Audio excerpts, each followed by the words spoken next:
بادشاہ اورنگزیب عالمگیر کے دربار میں ایک بہروپیہ آیا اور آ کر کہنے لگا، حضور میں بہروپیہ ہوں اور میرا نام کندن بہروپیہ ہے۔ میں ایسا بھیس بدل سکتا ہوں، یہ جو آپ کو اپنے علم پر بڑا ناز ہے اس کو میں دھوکہ دے سکتا ہوں۔ آپ بے شک مجھ سے شرط لگا لیں، میں اپنا بھیس بدلوں گا اور آپ مجھے پہچان کر دکھائیے گا۔ اگر تو آپ نے مجھے پہچان لیا تو میں آپ کا دینے دار تابع دار غلام بن جاؤں گا، اور اگر آپ مجھے نہیں پہچان سکے تو آپ نے مجھے 500 اشرفیاں دینی ہوں گی۔ بادشاہ نے کہا کہ مجھے یہ شرط منظور ہے۔ چنانچہ وقت گزرتا گیا۔ کچھ عرصے کے بعد بادشاہ اورنگزیب عالمگیر ساؤتھ انڈیا پہنچا، اور جب اس نے مرہٹوں پر حملہ کیا اور وہ ایسے قلعہ بند تھے کہ انہوں نے وہ قلعہ ٹوٹنے نہیں دیا، اور بادشاہ اورنگزیب عالمگیر کو فتح حاصل نہ ہوئی، وہ بڑا پریشان ہوا، مایوس ہوا۔ تو وہاں کے لوگوں نے کہا کہ اے بادشاہ، یہاں بستی میں ایک درویش ولی اللہ رہتے ہیں، تم ان کے پاس جاؤ، وہ تمہاری ضرور کوئی نہ کوئی مدد کریں گے۔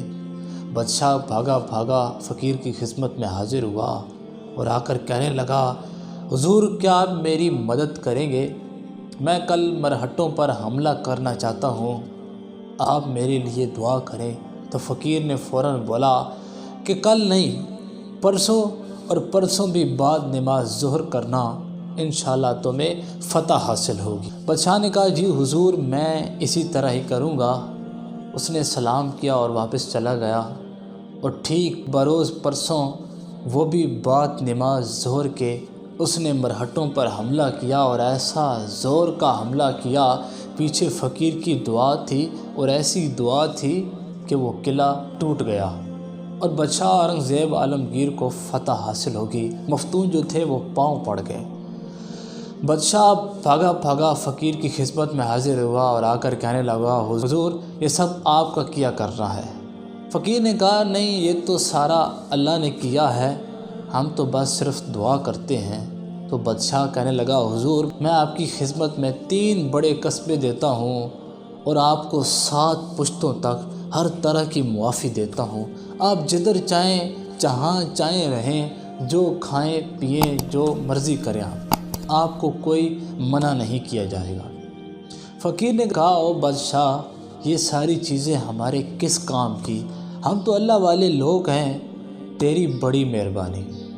بادشاہ نے بڑی منتیں کی لیکن درویش نہیں مانا، اور بادشاہ مایوس ہو کر واپس اپنے دربار کو چل پڑا، اور جیسے ہی تخت نشین ہوا اور پہلا فرمان جاری کرنے لگا، عین اسی وقت وہ فقیر دربار میں حاضر ہوا۔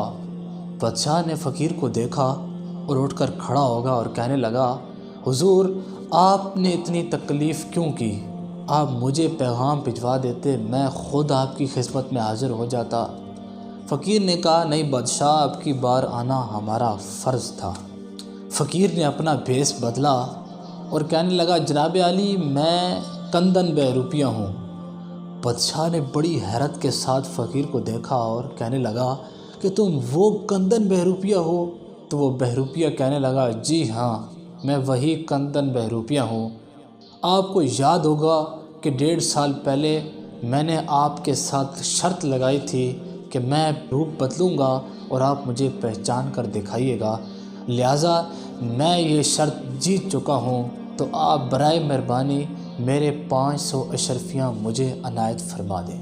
بادشاہ نے کہا کہ مجھے یہ 500 اشرفیاں دینے میں کوئی حرج نہیں، لیکن میں یہ پوچھنا چاہتا ہوں کہ جب میں نے تمہیں تیری 7 پشتوں تک ہر طرح کی معافی دی اور تمہیں 3 بڑے قصبے عطا کیے، تم نے وہ کیوں انکار کر دیا؟ تم نے وہ ساری چیزیں کیوں ٹھکرا دیں؟ تو فقیر نے بڑا ہی لاجواب جواب دیا۔ وہ کہنے لگا، حضور جن کا میں نے روپ دھار رکھا تھا ان کی عزت کرنا مقصود تھی، اور کہنے لگا، اے شہنشاہ وقت، وہ سچے لوگ ہیں اور ہم جھوٹے لوگ ہیں، میں یہ نہیں کر سکتا تھا کہ روپ سچوں کا دھاروں اور پھر بے ایمانی کروں۔ ناظرین، اب ذرا ہم اپنے معاشرے پر نظر دوڑائیں۔ کیا ہمارے معاشرے میں ہر روز آئے دن جعلی پیر بے نقاب ہو رہے ہیں؟ یہ ایسے بدبخت لوگ ہیں کہ جنہوں نے اللہ والے لوگوں کا لبادہ اوڑھ کر دین کے نام پر دنیا کمانے میں مصروف ہیں، اور ان کا مقصد اللہ والے لوگوں کی عزتوں کو پامال کرنا ہے۔ اور ہمارے معاشرے میں کچھ لبرل قسم کی عورتیں جو اپنے وجود کے باہر میرا جسم میری مرضی کا بورڈ لگا کر ہر سال بے حیائی اور بے غیرتی کا ثبوت دیتی ہیں، ان کا مقصد صرف مسلمان عورتوں کی عزت کو پامال کرنا ہے۔ ان کا مقصد صرف اور صرف مسلمانوں کی عزتوں پر ڈاکہ ڈالنا ہے۔ ناظرین، ان سب سے کہیں زیادہ بہتر وہ کندن بہروپیہ تھا، جس نے صرف اور صرف اپنا بہروپ بدلا تھا، اندروپ نہیں۔ اور یہ وہ لوگ ہیں جنہوں نے اپنا بہروپ بدلنے کے ساتھ ساتھ اپنا اندروپ بھی بدل ڈالا ہے۔ ناظرین، آپ ان بہروپیوں سے بچ کر رہیں اور اپنے گھر والوں کو بھی بچائیں۔